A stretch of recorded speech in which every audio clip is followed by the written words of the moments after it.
हाय दोस्तों, देखो ये सवाल है एस की घात 2 माइनस 7x प्लस 12 बराबर 0। इसमें मूलों का व्युत्क्रम पूछा है। मूलों का व्युत्क्रम मतलब मूल दो प्रकार के होते हैं, एक अल्फा एक बीटा। ठीक है, उनका व्युत्क्रम पूछा मतलब उल्टा। तो देखो इस सवाल को इस प्रकार करेंगे।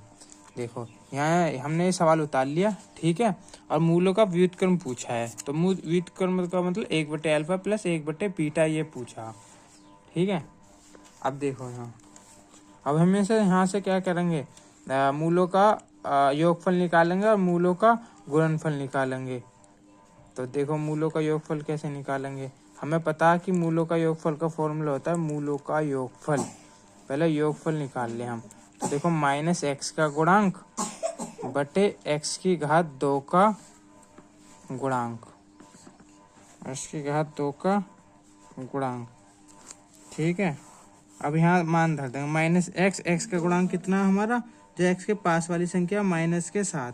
ठीक है, कोष्ठ में लेंगे। एक्स की घात 2 का गुणांक मतलब एक्स की घात 2 के पास क्या है 1। ठीक है, इसका भाग देंगे तो ये आ जाए प्लस। ये मूलों का योगफल है अल्फा प्लस बीटा। तो ये अल्फा प्लस बीटा का मान होगा हमारा 7। हम अल्फा इंटू बीटा मतलब मूलों का क्या निकालने हैं, गुणनफल। मूलों का गुणनफल, ठीक है, गुणनफल ये शॉर्ट में लिख दिया मैंने। तो ये होता है अचर पद बटे एस की घात 2 का गुणांक। ठीक है दोस्तों, थोड़ा कैमरा हिल रहा है, उसके लिए माफी चाहूंगा दोस्तों। नमस्ते जी, नमस्ते। देखो अचर पद देखो क्या आएगा, अचर पद ये है, ये वाला 12 और एस की घात 2 का गुणांक कितना है, इसके पास वाली संख्या 1 बराबर 12 आ जाएगा। अब देखो हम ये मान पूछा है 1/अल्फा प्लस 1/बीटा। ये पीछा इसे सोल्व करेंगे, एलसीएम ले लो, अल्फा इंटू बीटा। तो देखो बीटा इधर आ जाएगा और अल्फा इधर आ जाएगा। तो देखो अल्फा प्लस बीटा का योगफल कितना निकाला था हमने, 7 निकाला था यहाँ था। तो और अल्फा इंटू बीटा का गुणनफल कितना निकाला था, ये वाला, ये निकाला था हमने 12। तो यहाँ 12 रख दो, तो ये हमारा 7/12 आंसर आ जाएगा इस प्रकार। ठीक है दोस्तों, बहुत बहुत धन्यवाद दोस्तों। देखो दूसरा सवाल भी इसी प्रकार करना है। इसमें क्या है, ये दे रखा है अल्फा की घात 2 बीटा प्लस बीटा की घात 2 अल्फा। इसमें भी योगफल और गुणनफल निकाला। मतलब इस प्रकार का जब भी कोई सवाल आए ना, तो आपको योगफल और गुणनफल निकाल देना, क्योंकि इसके भी आपको एग्जाम में जरूर नंबर मिलेंगे। ठीक है, अब देखो इसका सोल्यूशन करते हैं। तो अल्फा प्लस बीटा का योगफल निकालने, तो फॉर्मूला क्या, एक्स का गुणांक बटे एस की घात 2 का गुणांक। ठीक है, अब हम यहाँ फॉर्मूला रख दिया हमने, योगफल निकाल ही रहे हम।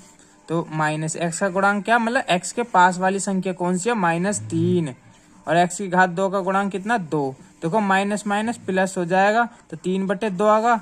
अब अल्फा इंटू बीटा, यह मूलों का गुणनफल है। मूलों का गुणनफल क्या होता है, अचर पद बटे एक्स की घात 2 का गुणांक।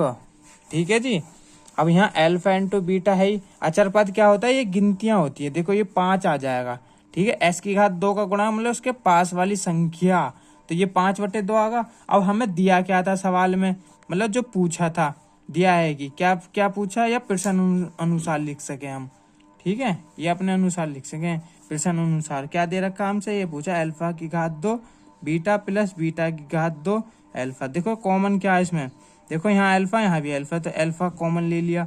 यहाँ बीटा यहाँ कॉमन ले लिया। तो देखो यहाँ से अल्फा चला गया तो एक अल्फा बचा, यहाँ से बीटा चला गया तो देखो यहाँ तो कुछ नहीं बचा। देखो यहाँ से एक बीटा निकल गया तो एक बीटा बचा।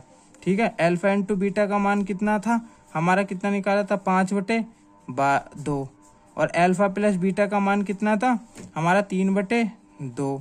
देखो गुणा कर दो, 5 या 15, 2 दूनी 4। ये इस प्रकार हमारा आंसर आ जाएगा। यहाँ हमने यहाँ कॉमन लिया है, देखो यहाँ भी अल्फा यहाँ भी अल्फा, यहाँ भी बीटा यहाँ भी बीटा, ये कॉमन लिया। तो इस प्रकार आप सवाल कर सकते हो। ऐसे जब भी सवाल पूछे ना अल्फा इंटू बीटा, आपको योगफल और गुणनफल बिना मतलब यहाँ तक निकाल देना। ठीक है, आपको इसके भी नंबर मिलेंगे। आशा करता हूँ कि आपको समझ में आया होगा दोस्तों। ठीक है, देखो ये 2 सवाल है, ये आपको स्वयं निकालने हैं। देखो इसमें इसका मान निकालना है और इसमें इसका मान निकालना है, इन दोनों को आपको स्वयं करना है। ठीक है, ये होमवर्क है आपका।